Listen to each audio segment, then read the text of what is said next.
Yesterday, I stumbled upon a press conference of Matt Campbell.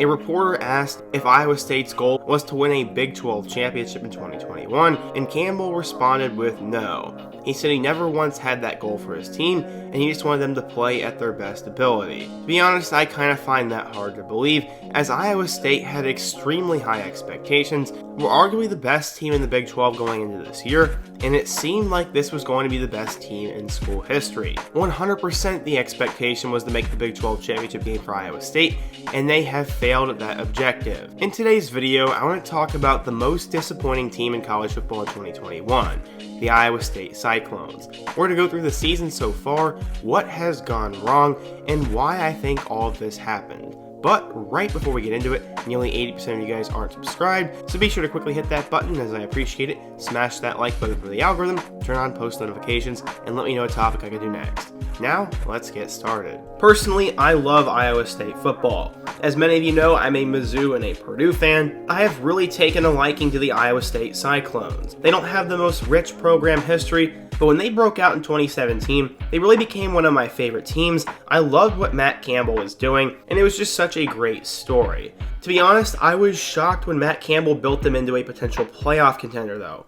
While many believe they were overrated last year, and to be fair, it was probably true, Iowa State was in the thick of it. They had gone to the Big 12 championship, and going into this year, they had real college football playoff hopes. This was going to be the best team in school history. They brought back all their best players, and the schedule lined up to a point where they could make a legitimate run. Unfortunately, it has not gone the way everyone planned it, but if you would have seen Iowa State football before Campbell arrived, this season would look spectacular. In 2009, Iowa State hired a head coach by the name of Paul Rhodes. He ended up going 7-6 in his first year, but he never really had that great of a season. Besides that big upset over Oklahoma State, Rhodes was a pretty mediocre coach. He brought the Cyclones to 3 bowls in 7 years, but he went 3-9 in 2013, 2-10 in 2014, and 3-9 in 2015. He went 32-55 overall, and after the 2015 season, he was understandably fired. Iowa State football was in a bad spot, and if it weren't for Kansas, they would have been the worst program in the Big 12. That's when they needed to make a new hire, and someone who was going to completely change everything about Iowa State football. Who did they look to? A guy by the name of Matt Campbell. He played and coached at Mount Union, which is one of the most successful smaller programs in all of college football. He quickly rose through the coaching ranks and eventually became the head coach at Toledo. He led them to one of their best years in school history, had the Rockets ranked, and they even went on the road and beat a ranked Arkansas team. As a Mizzou fan, it absolutely hurts, as apparently he wanted to coach for the Tigers, but they settled on Barry Odom instead. Switching gears to Iowa State though, it was going to be a long rebuild for Campbell and company. Campbell arrived in 2016, and he actually had a team with some building blocks for the future. Jacob Park was a former 4-star recruit who transferred from Georgia, David Montgomery emerged as a true freshman at running back, and Alan Lazard was a 1,000-yard receiver and was someone they could build around. Unfortunately, it didn't lead to a lot of good results, as in year 1 under Campbell, the Cyclones went 3-9 with a 2-7 mark in the Big 12. They did beat Texas Tech, Kansas, and San Jose State. They also lost at home to Northern Iowa, and everyone knew there was going to be some growing pains. In 2017, things were starting the same way, as the Cyclones were 2-2 with an 0-1 mark in the Big 12. That is when a blessing in disguise would happen. Jacob Park would go down with an injury, and former walk-on Kyle Kemp would take over at quarterback. Because of that, they went on the road and beat number 3 Oklahoma in Norman by way of a late Alan Lazard touchdown. This was an incredible win, the first major victory for Matt Campbell, and a glimpse of the future of the program. I still remember this win to this day, and that was an awesome game. The following week, they shut out Kansas, they killed Texas Tech, and then they jumped into the polls at number 25 for a matchup with number 4 TCU. This is one of my favorite games of all time because it signified how far Iowa State football had come. Iowa State forced Kenny Hill to make a ton of turnovers, and after a late interception, they upset the number 4 Horned Frogs 14-7. Iowa State officially became America's team that year, and despite losing 3 of their last 4 games, they went 7-5. Iowa State was no longer seen as a terrible program, and things were on the up. Going into 2018, there would need to be a change at quarterback. Kemp was gone, and Zeb Nolan would become the starter. He struggled though, and was benched in favor of a true freshman by the name of Brock Purdy. He led them to a road win over a ranked Oklahoma State team, and they ended up saving their season.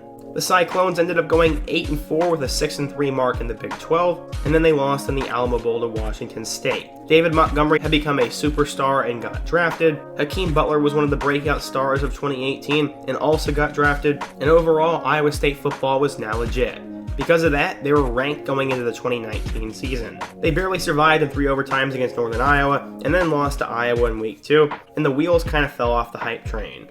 They also lost to Baylor, but then they won 5 of their next 7 games, and ended up finishing with a 7-5 record. Breece Hall had emerged as the future of the program at the end of the season, and despite not having that great of a record, they got selected to play Notre Dame in the Camping World Bowl, where they lost. 2020 was expected to be a big year, as the Cyclones once again began ranked, but they lost to Louisiana in week 1. They would win 8 of their next 9 games, including a road win over Texas, and a home matchup with Oklahoma. This got them to the Big 12 championship, and sadly, they lost to the Sooners. Because of that, they were selected to play in the Fiesta Bowl, where they beat Oregon. Xavier Hutchinson became an all-conference receiver, Breece Hall became a Heisman candidate, and Brock Purdy was one of the best players in college football. Purdy could have left for the NFL, but he decided to come back in 2021. They were going to make a super team. The Cyclones were going to go to the Big 12 championship in the college football playoff, and Matt Campbell had stayed in Ames to accomplish what he set out to do.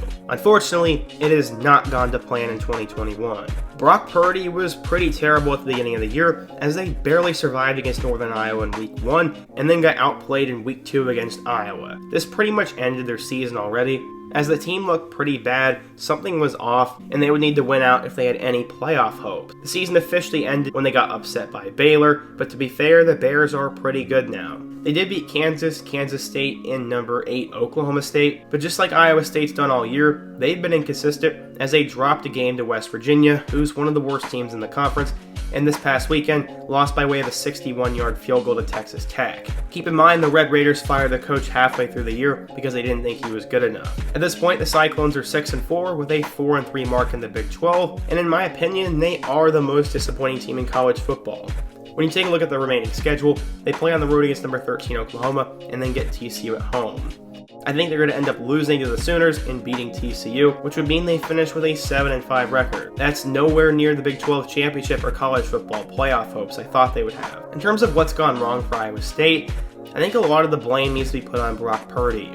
He really hasn't played that well this year, and he pretty much killed any sort of NFL draft stock he had. I've seen a lot of complaints that he's regressed, and I do agree with that statement. There's too much talent and experience on both sides of the ball for this to happen, and I wonder if the players bought into the hype a little bit. Special teams has also been miserable for them, and it just seems they play down to competition and are so wildly inconsistent. It is unfortunate, as I really wanted to see the Cyclones make the playoff this year, but that's not going to end up happening. In 2022, we're going to head into a new era of Cyclones football, as Breece Hall, Charlie Kolar, Brock Purdy, and Mike Rose will all be in the NFL, and they will have to replace all their star players. Will Iowa State football regress back to how they were?